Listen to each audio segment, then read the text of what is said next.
Hello my dear students, welcome back to our YouTube channel. तो चलिए देखो students, कुछ थोड़ा सा टाइम निकाल के आप लोग के अकाउंट्स के जो क्वेश्चन है, ठीक है, आज का जो पेपर था उसका बहुत सारे स्टूडेंट्स के मैसेज आ रहे हैं कि सर सॉल्यूशन दे दो, सॉल्यूशन दे दो।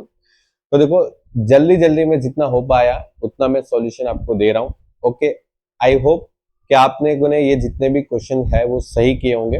ओके, तो देखो यहाँ पर अकाउंटिंग फॉर स्पेसिफिक बिजनेस का आज का जो पेपर है उसमें सबसे पहले मैंने आपको बोला भी था कि जो क्लोजिंग स्टॉक वाला जो क्वेश्चन होता है ना वो हमेशा पूछते हैं और एग्जाम में आया भी है। तो देखो यहाँ पर आपको ये ध्यान रखना है कि क्लोजिंग स्टॉक का जो फर्स्ट क्वेश्चन था उसका सॉल्यूशन ये आना चाहिए। ठीक है, यहाँ पर एक बात ध्यान रखना स्टूडेंट्स के कॉस्ट ऑफ मशीन जो है ना वो ये है, और वो मशीन को बेचने का जो सेलिंग प्राइस है वो 1300 रुपए। तो मेरे ख्याल से अगर कोई स्टूडेंट ने गलती ना किया हो, ठीक है, तो 1000 रुपए की वैल्यूएशन पे आपको उसका स्टॉक गिनना है, क्योंकि 136 मशीन ही आपके पास क्लोजिंग स्टॉक में है। तो जो भी है आपका जो यहाँ पर सॉल्यूशन है वो इस हिसाब से होगा। उसके बाद यहां पर बात करेंगे सेकेंड क्वेश्चन की, जिसमें आपको बोला था कि टाइप ऑफ बिजनेस बताओ ऐसे कि जिसमें जॉइंट वेंचर पॉसिबल है। Now the joint venture only possible for the bridge construction, मतलब कोई भी बिल्डिंग कंस्ट्रक्शन के काम में या ब्रिज कंस्ट्रक्शन के काम में जॉइंट वेंचर पॉसिबल है, और एक तो फिल्म डिस्ट्रीब्यूशन के वर्क में भी पॉसिबल है। बाकी सब जगह पर जॉइंट वेंचर इतना पॉसिबल नहीं होता। चलो, तो इसको सिर्फ आपको लिखाना है बस, और कुछ नहीं।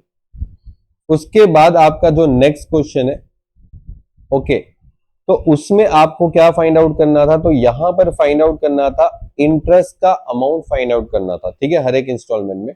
तो मैंने आपको यहां पर फाइंड आउट करके रखा है कि फर्स्ट में 30,000, सेकेंड में 20,000 और 10,000। देखो, मैंने इतना ज्यादा डिटेल में कैलकुलेशन नहीं किया, उतना टाइम नहीं था, ठीक है, क्योंकि नेक्स्ट एग्जाम की भी तैयारी करवानी है स्टूडेंट्स को। तो ये आपका आंसर है इन शॉर्ट। फिर इसमें आपको ये पूछा था पास द जर्नल एंट्री। ओके, तो देखो जर्नल एंट्री पास करनी है, लेकिन इसके पहले आपको ये तो पता लगाना पड़ेगा कि ये जो बिल्स है वो बिल्स की अमाउंट कितनी है। तो यहां पर जो बिल्स की अमाउंट है वो मैंने फाइंड आउट करके बताई है 4,50,000। बस उसके बाद आपको जर्नल एंट्री पास करनी है। तो जर्नल एंट्री क्या आने वाली है, तो bank account debit, okay, consignment account debit, और 2 बिल्स रिसीवेबल अकाउंट, जिसमें 4,50,000 का बिल्स था, जिसमें 12,150, मतलब ये जो अमाउंट है वो आपका डिस्काउंट था। तो 4,50,000 में 12,150, तो ये आ जाएगा 437,850 डेबिट। देखो, मैं समझा नहीं रहा हूं, ठीक है, मैं आपको सिर्फ सॉल्यूशन बता रहा हूं, ठीक है। अभी मेरा काम खत्म हो गया, समझाना था, मैंने जो भी वीडियो समझाने थे वो बता दिए। अभी जस्ट मैं आपको आंसर बता रहा हूं, बस हो गया। चलिए, उसके बाद आपको यहां पर एक और जर्नल एंट्री पूछी थी इस टॉपिक में, ठीक है, तो ज्यादा टाइम वेस्ट नहीं करूंगा, मैं आपको सीधा आंसर ही बता देता हूं। तो आप हो सके तो ये एंट्री करके आए हो, ठीक है, ये एंट्री करके आए हो। अच्छा, किसी ने यहां पर अगर कुछ और लिखा हो जैसे शेयर अकाउंट, तो मेरे ख्याल से उसका आंसर सही दे देंगे, गलत नहीं देंगे, ठीक है। तो शेयर अकाउंट दे दें, ठीक है, तो चलेगा, कोई फर्क नहीं पड़ता। चलिए, उसके बाद मैं ऐसा एक्सपेक्ट करता हूं कि ये जो था, ठीक है, डेल क्रेडिट कमीशन, उसका मैंने लॉन्ग क्वेश्चन में थियरी दिया था यूट्यूब पे, और ये एक आपको नया पूछा था, ठीक है। लेकिन एक सिंपल सी बात है, देखो एक सिंपल सी समझो, 7 में से कोई भी 5 सवाल लिखने, तो आप ऊपर के 5 सवाल आराम से लिख सकते हो, कोई प्रॉब्लम नहीं।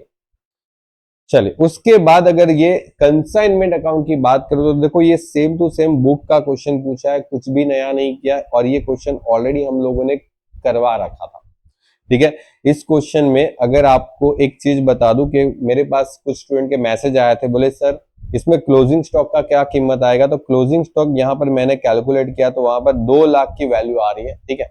ये 3200 माइनस करने के बाद की बात कर रहा हूं। तो मैंने पूरा इसका आंसर निकाल के रखा है, जल्दी जल्दी में कैलकुलेशन किया है, तो थोड़ा समझ लेना। ये आपका कंसाइनमेंट अकाउंट है, ठीक है, आप देख लो एक बार, ये आपका पूरा कंसाइनमेंट अकाउंट है, ठीक है, और आंसर आना चाहिए लगभग ये, ठीक है, आपका प्रॉफिट आना चाहिए 1,20,000, और कंसाइनी अकाउंट्स में कुछ आंसर आना चाहिए ये डिफरेंस आ रहा है, ठीक है।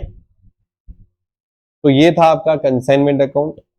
और देखो मैं अभी उसके ऑप्शन वाला क्वेश्चन जो है ना, जो जॉइंट वेंचर है उसको मैंने सॉल्व नहीं किया है, ठीक है। मैं ऐसा ही सोच रहा हूँ कि सबने कंसाइनमेंट अकाउंट ही सॉल्व किया होगा, लेकिन अगर आपने ये वाला अकाउंट सॉल्व किया है तो मैं थोड़ा टाइम दो, मैं आपको जो मेरा टेलीग्राम चैनल है उस पर इसका सॉल्यूशन सेंड कर दूंगा, वहां से देख लेना, ठीक है। चलिए, और उसके बाद जो तीसरा क्वेश्चन है, और वो तीसरा क्वेश्चन अगर आपने पहला सॉल्व किया है 14 मार्क्स का, देखो मैं होता ना तो ये 14 मार्क्स वाले जो एक तो कंसाइनमेंट वाला और एक ये क्वेश्चन बस वही सॉल्व करता, क्योंकि सिंपल सी बात है ना, कंसाइनमेंट इजी था और ये भी आपका इजी क्वेश्चन था। तो इसका सॉल्यूशन देखो मैंने यहां पर आपको पूरा नहीं दिया, लेकिन मैंने जो इंटरेस्ट का कैलकुलेशन है ना वो आपको दे रखा है, ठीक है। मैंने बोला ना टाइम नहीं था इतना, तो आपको इंटरेस्ट का कैलकुलेशन दे रखा है, साथ साथ में डेप्रिसिएशन का भी कैलकुलेशन दे रखा है। तो ये आपका सॉल्यूशन था। फिर उसके बाद आपको क्या करना था, तो वो तो आपको पता ही कि मशीन अकाउंट बनाना था, आकाश अकाउंट बनाना था और इंटरेस्ट अकाउंट, सिंपल सा काम। और उसके बाद की बात करें तो देखो ये जो दो क्वेश्चन है वो अभी तक मैंने सॉल्व नहीं किए, ठीक है। आपको मैं बाद में इसका सॉल्यूशन प्रोवाइड कर दूंगा, टेलीग्राम चैनल पे आप ज्वाइन कर लेना। और ये जो आपकी थियरी थी, तो देखो थियरी भी मैंने आपको यहां पर दे रखी थी। देखो ये डेल क्रेडर की थियरी आपको 2 मार्क्स में पूछी थी, और ये थियरी अकाउंटिंग पॉलिसी या तो अकाउंटिंग स्टैंडर्ड एक ही बात है, उसका इंपोर्टेंस आपको पूछा था। क्लोजिंग स्टॉक ऑफ कंसाइनमेंट कैसे कैलकुलेट करते हो, और ये जो थियरी है ना वो तो मैंने आपको यूट्यूब पे एक्सप्लेनेशन के साथ प्रोवाइड किया था। तो ये 3 थियरी आपको लिखनी थी, और यहां पर आपके पास देखो 3 थियरी लिखनी है, और ये पूछा भी है, देखो ये इंपोर्टेंस पूछा, और यहाँ पर वैल्यूएशन ऑफ क्लोजिंग स्टॉक, मतलब 1 2 3 थियरी, सिंपल सी बात। ओके, क्या ही करना था।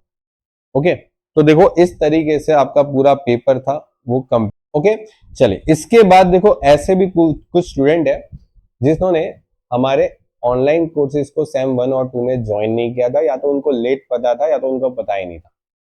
तो अगर कोई स्टूडेंट्स है जो सेमेस्टर 3 में हमारे ऑनलाइन एजुकेशन लर्निंग ऐप को ज्वाइन करना चाहते हैं, तो सेमेस्टर 3 का हमारा जो एडमिशन है वो 1 मई 2026 से गुजराती और इंग्लिश मीडियम दोनों के लिए ओपन हो रहा है, ठीक है। और हम लोग गुजराती और इंग्लिश दोनों मीडियम का अलग अलग कोर्सेज बनाते हैं। गुजराती मीडियम का कोर्स गुजराती मीडियम में ही होता है, और इंग्लिश मीडियम का कोर्स पूरा इंग्लिश मीडियम में ही होता है, ठीक है। लैंग्वेज भी उसी तरीके से रहती है। एडमिशन देखो स्टार्ट होने वाला है 1 मई 2026 से, और उसका जो भी कोर्स रहेगा वो नया, मतलब जो भी आपका न्यू ईयर का जो कोर्स होगा उसी हिसाब से रहेगा। आपके कौन कौन से सब्जेक्ट के कोर्स रहेंगे, तो देखो बता देता हूँ। कॉस्टिंग है, कॉर्पोरेट है, टैक्स है। ये 3 में से कुछ कुछ कॉलेज में 2 अकाउंट्स होते हैं, या तो कुछ कॉलेज में ये तीनों अकाउंट्स भी होते हैं, देखो डिपेंड करेगा आपकी कॉलेज के ऊपर।